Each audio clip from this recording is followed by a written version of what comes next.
নমস্কার, আমি সুমিত্রা। আপনি দেখছেন কোচ ডিজিটাল। আজকের আলোচনার বিষয় এমন কিছু যা পশ্চিমবঙ্গের রাজনৈতিক অন্দরে আর ফিসফাস নয়, এখন সেটা স্পষ্ট গুঞ্জন। একটি অনুমান নির্ভর তালিকা ঘুরছে। শোনা যাচ্ছে তৃণমূল কংগ্রেসের বেশ কয়েকজন বিধায়ক আগামী বিধানসভা নির্বাচনে টিকিট নাও পেতে পারেন। যদিও দল আনুষ্ঠানিকভাবে কিছু বলেননি, কিন্তু রাজনৈতিক আবহাওয়া, সাংগঠনিক বার্তা আর মাঠের রিপোর্ট বিশ্লেষণ করলে কিছু ইঙ্গিত ক্রমে স্পষ্ট হয়ে উঠছে। 2026 সালের লড়াই হবে একেবারে অন্য ধরনের, কারণ এবার দেখা যাচ্ছে দলের ভিতরে আগেভাগে শুরু হয়েছে ছাঁটাই প্রক্রিয়া। আগে ভোটের 3-4 মাস আগে অসন্তোষ, কান্নাকাটি, প্রার্থী বদল সবকিছু দেখা যেত। এবার দল চাইছে আগেভাগে সেই উত্তেজনা নিয়ন্ত্রণে আনতে। কারণও স্পষ্ট, এন্টি ইনকামবেন্সি, স্থানীয় ক্ষোভ আর সাংগঠনিক ক্লান্তি। এবার ধাপে ধাপে দেখা যাক। প্রথমেই দুটি নাম, শোভন চট্টোপাধ্যায় ও কাঞ্চন মল্লিক। এই দুজনের প্রসঙ্গে রাজনৈতিকভাবে কিছু মিল খুঁজে পাওয়া যাচ্ছে। শোভন চট্টোপাধ্যায় দীর্ঘদিন কলকাতা পুরসভা ও প্রশাসনের বিভিন্ন স্তরে প্রভাবশালী ছিলেন। কিছুদিন রাজনীতি থেকে দূরে থাকার পর তিনি আবারও আলোচনায়। শোনা যাচ্ছে তিনি এবার বেহালা পশ্চিম থেকে প্রার্থী হতে পারেন। তবে রত্না চট্টোপাধ্যায় বেহালা পূর্বের বিধায়ক, তাই স্বামী স্ত্রী 2 আসনে প্রার্থী হলে দলের পক্ষে বিষয়টি আরো জটিল হয়ে পড়তে পারে।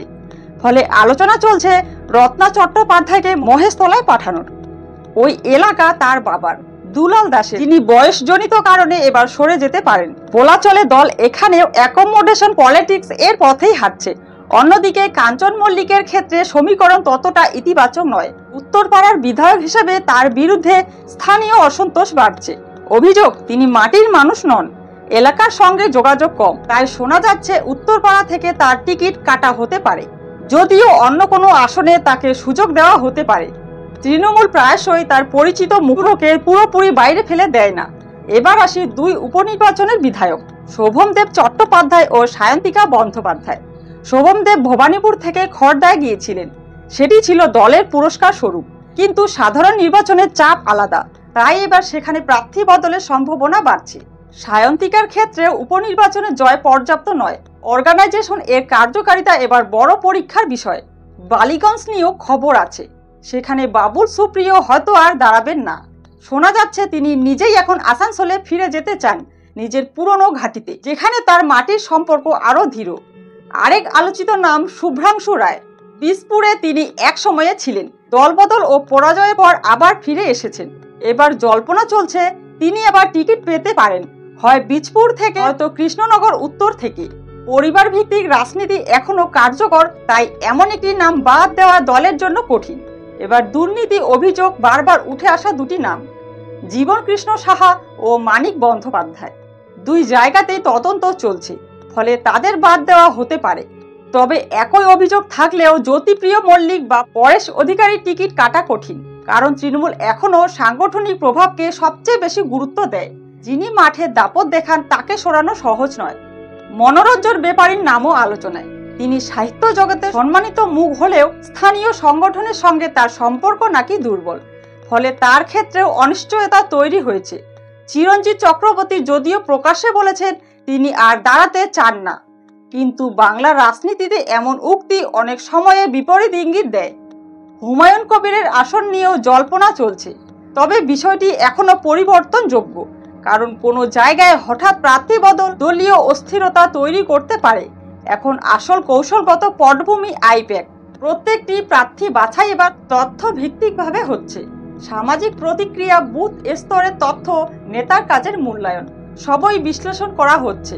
ফলে এবার প্রার্থীপদ নির্ভর করছে সম্পূর্ণ তথ্য ও পরিসংখ্যানের উপর। তৃণমূল আগেভাগে এই ছাঁটাই করছে কেন? কারণ বিজেপি ডিসেম্বর 2025 থেকেই প্রার্থীর তালিকা তৈরির কাজ শুরু করবে। সেই সময় তৃণমূল যদি পুরনো মুখ দিয়ে লড়াই করে, তবে এন্টি ইনকামবেন্সি মোকাবিলা কঠিন হবে। তাই নতুন মুখ আনার কৌশলেই এখন দলের নীতি। হঠাৎ টিকিট কেটে দিলে দলের ভেতরে সহানুভূতি হারাতে পারে, তাই সময় নিয়ে ধীরে ধীরে প্রস্তুতি চলছে। অন্যদিকে বিজেপির তরফেও একইভাবে প্রাক্তন বিধায়ক বা প্রার্থী বাদ পড়ার সম্ভাবনা নিয়ে আলোচনা শুরু হয়েছে, তবে সেটি নিয়ে আমরা আলাদা পর্বে বিস্তারিতভাবে কথা বলবো।